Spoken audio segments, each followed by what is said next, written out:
Hello guys, good evening po. Guys, may reaksyonan tayo dito. Parang hindi ako makatulog pag hindi makabigay ng reaksyon dito sa isang pare na ito eh. Mainit mata niya to kay Sara eh. Gusto ko lang magbigay ng reaksyon dito, mga kababayan.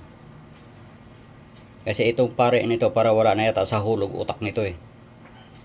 Imbes na turuan yung Katoliko kung ano nakasulat sa Biblia, sumausaw sa politika.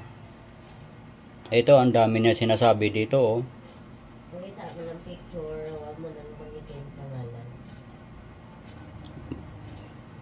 May plunder daw.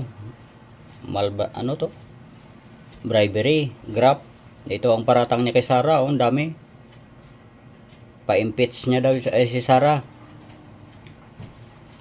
Ito ha, ikaw nga pare ka. Kung ikaw ay matino, dapat unahin mo turo Katoliko. Kung ano nakasulat sa Biblia, yun ituturo mo. Hindi yung sausaw ka sa politika. Hindi ko masabi kung anong tawag ko sa'yo. Ikaw ba demonyo o animal ka? Sorry ha. Hindi ko lang mapigil sarili ko eh. Kasi wala sa katinuan yung iisip ni ano na ito, yung pare na ito eh. Tutukan mo muna Katoliko. Ang dami ng adik sa Katoliko eh. Mga magulang, turuan mo. Ang dami mo pa kulang. Ang dami mo pa dapat ituro sa Katoliko. Bakit kay Marcos tahimik ka?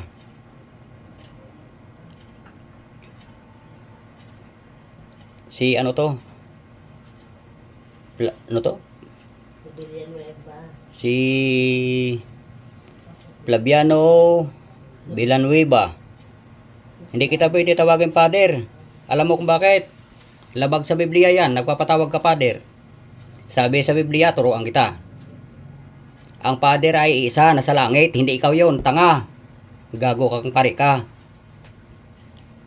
Diyan pa lang, mali ka na dyan. Tapos sausaw ka pa sa politika. Ay, sarap ka. Animal ka talagang pari ka. Magkano ba tinapal sa mukha mo?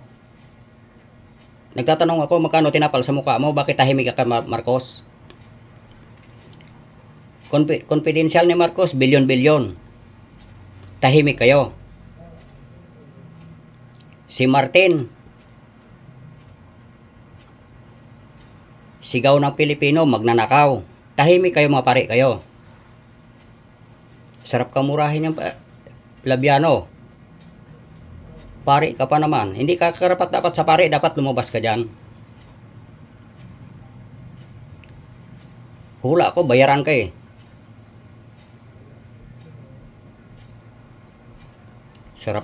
Sarap eh. Pumpyangin yung tainga mo eh. Gago ka klaseng pare ka eh. Alam mo kung ano kahulugan ng gago? Mahina ulo. Basahin mo sa diksyonaryo ng Pilipino. Nandoon. Hina ulo mo. Hindi masama yan.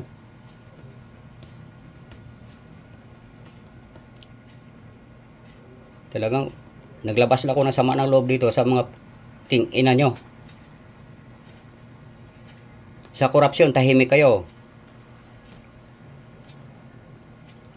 Bago mo patanggal si Sara, isama mo si Bongbong. Paimbestigahan nyo.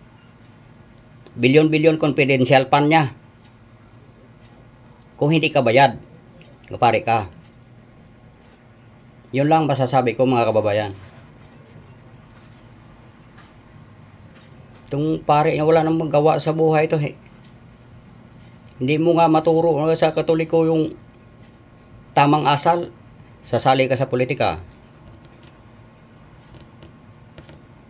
Ano ka ba, bayaran? Pasya na mga kababayan. Nakakainit sa ulo tong gagong pare na ito eh. Ulitin ko ang salitang gago hindi masama, hindi mura yan. Sa diksyonaryo ng Pilipino nandoon, ang kahulugan noon mahina utak mo, gago.